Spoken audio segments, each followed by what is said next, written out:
அடுத்த வருடத்துக்குள்ள பிரவேசிக்கிற உங்களுக்கு மறுமறையாக நான் வந்து ஐயாவுக்கு சொன்னேன், என்கிட்ட இருந்த ஒரு காசை கொடுத்து நீங்க இந்த ஏசி போடுவேன்னு சொன்னேன். கர்த்தருக்கு சோத்திரம். ஒண்ணுக்கு 2 ஏசி இருக்கா?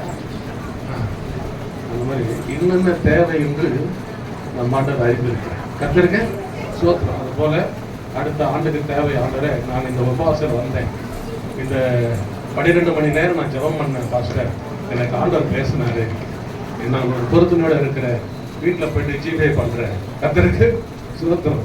ஒருத்தர்கிட்ட கேட்குறாங்க, நான் பார்த்தேன், நான் ஐயா அம்மா கேட்குறாரா, ஐயா இங்கே எதுவுமே இல்லையா அப்படின்னு. உடனே என்ன பண்ணுறாங்க, பேங்க்ல இருந்து ஒன்று இது எடுக்கிறாங்க, அந்த ஏடிஎம் இது பண்ணுறதுக்கு. அப்புறம் என்ன பண்ணுறாங்க, ஐயா அதிலே இல்லையா அப்படின்னு சொல்லும்போது ஏடிஎம் எடுத்து சொல்லிட்டு ஜிபே பண்ணுங்க எடுத்து காட்டுறாங்க. எவ்வளோ இதுவாக இருக்கிறாங்க. கர்த்தருக்கு சோத்திரம். எனக்கு அருமையான சகோதர சகோதரிகளை நான் ஏன் பேசுறேன்னா, இன்னும் கொஞ்சம் நேரத்தில் சாப்பாடு வந்துடும், அதனால தான் பேசியிருக்கேன். கர்த்தருக்கு வந்துருச்சு தான், நீங்கள் வந்தாலும் எனக்கு சிக்னல் கொடுப்பாங்க. அல்லேலூயா. சரி, அது வரைக்கும் நான் உங்களை வந்து இது பண்ணிட்டு இருக்கலாமே தான் நான் பேசுறேன். நான் இங்கே வரும்பொழுது உங்கள் குடும்பத்தை பராமரிப்பாருன்னு சொல்லிட்டு நான் பிரசங்கம் பண்ணேன். கர்த்தருக்கு சோத்திரம். உண்மையிலே ஆண்டவர் வந்து உங்களை எல்லாரும் இந்த மாலையில பராமரிச்சிருக்கிறார். எனக்கும் ஒரு பேட்டி கொடுத்து நடத்திருக்கிறார். கர்த்தருக்கு சோத்திரம். அதனால இங்க வருவதனால நான் நிறைய நன்மைகளை பெற்றிருக்கிறேன். ஏன்னா வருஷத்துல ஒரு முறையாவது என்ன பண்ணுங்க, தேவ சமூகத்துல உட்கார்ந்து ஆண்டவர் பாதத்துல நம்ம பாட்டு மட்டும் பாடுவோம். பாதம் அமர்ந்திருந்து போயாமல் டிவி பார்க்கிறோம், சீரியல் பார்க்கிறோம். ஆமா உண்மைங்க. கர்த்தருக்கு சோத்திரம். அவரு பாடினாருன்னா அவர் கல்யாணம் பண்ணதை ஊழியம் செய்யறாரு, அவருக்கு அது தகும். நம்மளுக்கெல்லாம் தகுன்றீங்களா? ஐயா உங்களுக்கு நிறையா தெரியும், எனக்கு இருக்கிற சுகர் எப்ப முடிக்க போறீங்க, நீ வேற எடுத்து பேசிட்டு கர்த்தருக்கு. ஆனா பாட்டு மட்டும் பாடுறான், உனக்கு சுகர் வராது, கை கால் வராது, குடைச்சல் வராது. ஆனா சரவணராஜம்மா பாட்டெல்லாம் பாருங்க, இன்னைக்கு வரைக்கும் யாராலும் என்ன பண்ண முடியாது, ஈடு கொடுக்கவே முடியாது.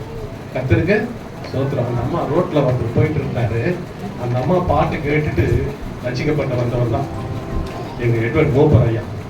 இதே 84ல் நம்ம பாஸ்டர் சாந்தகுமார் ஒரு சர்ச்சில் நான் சூப்பர்வைசராக இருக்கிறேன். மேங்களூர் டைம்ஸ் ஓடு போடுவாங்க, 220 ஓடு ரீப்பர் தொட்டு எல்லாம் நான் தான் கொடுப்பேன் அந்த இதில். அப்போ அவர் வீட்டு வாசல்ல, அவர் சர்ச்சில் நான் வாசல்ல உட்காந்து எழுதுக்கிறேன். அந்த நாளில் வந்து புஷ்பராஜ் அண்ணன், ஆதி போனோம், இவங்கெல்லாம் என்னை வந்து கைட் பண்ணுவாங்க, சார் இந்த வீடு அடிக்கணும் சார், அந்த வீடு அடிக்கணும்னு சொல்லிட்டு. அப்போ அந்த இவர் நான் பேசிட்டு இருக்கும் பொழுது உடனே என்ன பண்ணுவாருன்னா, அவர் கூப்பிட்டு வந்து என்னை வந்து ஐயான்னு சொல்லிட்டு கூப்பிட்டு. அப்போ சாந்தகுமார் பாஸ்டர் சர்ச்சில் நான் உட்காந்துட்டு மதியம் சாப்பாடு நான் சாப்பிடுவேன். அப்போ சாப்பிட்டுருக்கும் பொழுது அந்த எங்கள் சூப்பர்வைசர் எட்வர்ட் குடிசமாற்று வாரியத்தின் தமிழ்நாடு, அப்போ அவர் வந்து என்ன பண்ணுவாருன்னா, எங்களை வந்து சாரவணராஜம்மா சர்ச்சுக்கு என்னை இட்டுன்னு போனேன். கர்த்தருக்கு சோத்திரம். நீங்கெல்லாம் வந்து அவ்வளோ நேரம் இருப்பீங்களான்னு தெரியாது. அந்த அம்மா மைக் பிடிச்சாங்கன்னா குறைஞ்சபட்சம் 3 மணி நேரம் பிரசங்கம் பண்ணுவாங்க. ஆமா, நான் ஃபர்ஸ்ட் டைம் பார்த்தனால எனக்கு என்ன உண்மையே ஆயிடுச்சு. அதுக்கப்புறம் போயிட்டு உட்கார அந்த அம்மா பாட்டு பாடும் விஷயத்தை நிரம்ப ஜபம் பண்ண இப்போ இன்னும் எனக்கு மணி கிடைக்காதான் இருந்துச்சு. கர்த்தருக்கு சோத்திரம். எனக்கு அன்பானவர்கள ஜபம் தான் ஜெயந்து கொள்ளுவார். ஆமா, இன்னைக்கு நிறைய பேர் ரட்சிக்கப்பட்டு இருக்கிறாங்கன்னா ஆண்டவருடைய கிருபைதான்.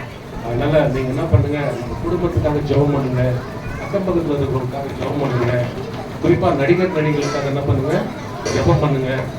இப்படி நாடு வந்து ரொம்ப அவங்க கையில தான் போற மாதிரி இருக்குது. கர்த்தருக்கு சோத்திரம். சினிமாக்கார கையில தான் போகுது.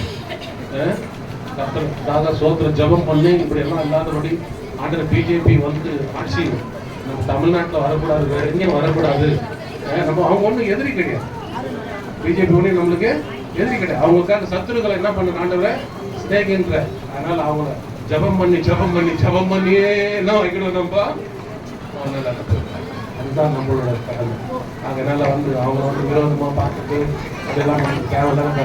கர்த்தருக்கு சோத்திரம். நம்ம வந்து நல்லா ஜபம் பண்ணி ஆச்சரியத்தை என்ன பண்ணணும் நம்ம கர்த்தர். ஏன்னா இது சபை பேர் என்ன பேரு, இயேசுவின் ராஜரிக சபை. கர்த்தருக்கு சோத்திரம். அதனால நம்மளுக்கு வந்து யாரையுமே என்ன பண்ணக்கூடாது, பிசாசுன்னு சொல்லக்கூடாது. பைபிள் என்ன சொல்லுங்க, எதிரியாலே வந்தவன் என்ன சொல்லுங்க அப்படின்னு சொல்லிட்டு வேற யாரெல்லாம் சொல்லிட்டு போறீங்க. இவர் வேற கத்து கொடுத்துருக்காரு கோடு வேறு சொல்லிட்டு பொது போய் எதிரியாளி யாரும் வச்சுக்க அப்படிதான் சொல்லணும். நம்ம வந்து விசாசு விசாசு விசாசம் 100 முறை அதை சொல்லிட்டு கூட 100 முறை சோத்திரம் சொல்லணும் கத்தருக்கு சோத்திரம். அதனால ஆலன் பால் ஐயா வந்து நான் ஒரு ஐயட்டு ஹோட்டல் இருக்கு அறிவாலயம் பக்கத்தில் தினத்தூர் ராஜா அவங்க பொண்ணு நிச்சயதார்த்தம் அப்போ சொன்னாங்கன்னு நீங்கள் வந்து 1000 சோத்திரம் போடுறீங்க, நான் சாதாரண இந்த புளியாங்கோட்டைகளை வச்சு நான் வந்து அவங்களுக்கு வந்து கேட்டுட்டேன் 100 சோத்திரம் சொல்லி கொடுத்தேனா அப்படின்னு.